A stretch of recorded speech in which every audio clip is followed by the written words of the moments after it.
सभी महिला लोग जा रहे हैं और जनसंख्या केंद्र में महिला लोग लाइन लग रहे हैं। ऐसे ही हो रहा है कि नहीं? बंधुआ फजीला से बंधुआ नहीं मिल रहा है, बंधुआ सभी वही फार्म भरने जा रहे हैं। बोलते हैं कि नहीं?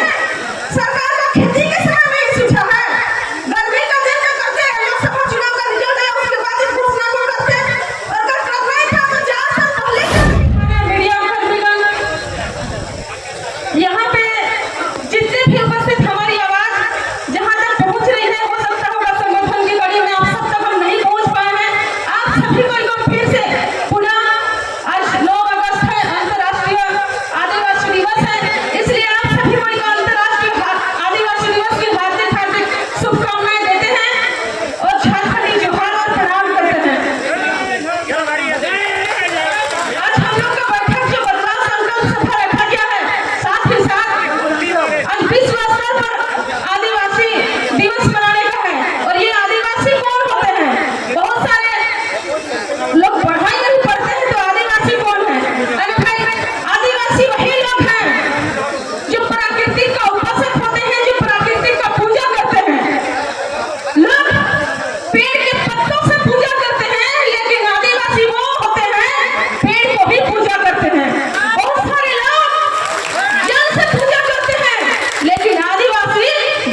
सुनेगा भाई।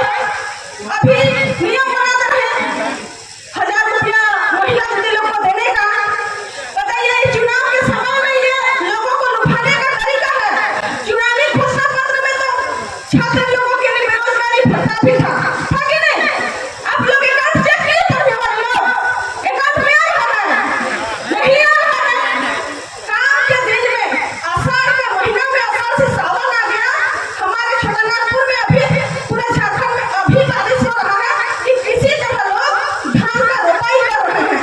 अगर हमारे सरकार को ये नियम लाना ही था, फॉर्म भराना ही था, तो गर्मी के दिन में जो महिला बैठ करके कट्ठा सिलती है, कट्ठा सिलती है ना लेकरा चिट्ठा सा, उस समय कम से कम ये नियम को लागू करके उस समय अगर फॉर्म भरा था मैया योजना करके जो 1000 रुपया देने का है, तो गर्मी में लेकरा चिट्ठा सिलने के बजाय प्रज्ञा केंद्र में जाके उस फॉर्म को भर दी। लेकिन खेत के कामों से भी महिला लोग जा रहे हैं और जब प्रज्ञा केंद्र में महिला लोग लाइन लग रहे हैं। ऐसे ही हो रहा है कि नहीं? बंधुआ फतिमा से बंधुआ नहीं मिल रहा है, बंगारा सभे वही फॉर्म भरने जा रहे हैं। बोलते हैं कि नहीं? सरकार का खेती के समय में एक सूझा है, गर्मी का दिन में करते हैं, लोकसभा चुनाव का रिजल्ट है उसके बाद इस घोषणा को करते हैं। अगर करना ही था तो 4 साल पहले क्यों नहीं किए? चुनाव पहुंचा है तब जाके आपको आंखें खुल रही है। हम लोग भिखारी नहीं है, भिखारी है क्या? यहाँ का कोयला बालू पैसा दुनिया लेके जा रहे हैं, तो हमें क्यों भिखारी बना के डूबे हुए हैं? हम लोग काम करने के बाद दाम लेना चाहते हैं, काम करने के बाद मानते लेना चाहते हैं, नौकरी करने के बाद पेमेंट लेना चाहते हैं। तो हमें नौकरी दीजिएगा, क्यों 1000 रुपया देने के लिए आप भिखारी बना दे रहे हैं और दूसरों को 50-60 हजार रुपया बाहर के लोगों को देने के लिए न्योता दे रहे हैं, न्योता दे रहे हैं बाहर के लोगों को, और हम लोगों को भिखारी के रूप में 1000-1000 दे रहे हैं। तो ये अब बर्दाश्त के बाहर है, क्योंकि आज पोस्टर डोरा जितने भी यहाँ पे उपस्थित आए हुए हैं आप सभी से कहना चाहेंगे अब भला तभी हो सकता है जिनके अंदर में एक नियत होना चाहिए अच्छे काम करने के लिए। नेता बदलने से नीति नियम नहीं बदलेगा। वैसा नेता को लाइए जिसके अंदर ऐसा नियत हो जो झारखंड को दशा दिशा को बदलने की इच्छा रखे। ऐसे लोगों को लाएंगे तब जाके हमारी भला होगी, और नहीं होने से इसी तरह का सभा होगा, लोग आ करके जैसे छोटा समय में कहानी बोला जाता था ना कि शिकारी आएगा दाना डालेगा, हमें उसमें नहीं फंसना है। तो हमें नहीं फंसना है, क्योंकि 2-3 साल का आंदोलन में जगह जगह जा करके हमारे टाइगर दादा गोपेश भाई हमारे पूरे टीम लोगों को जगाने में लगा दिए, लेकिन जानबूझ के जो सोए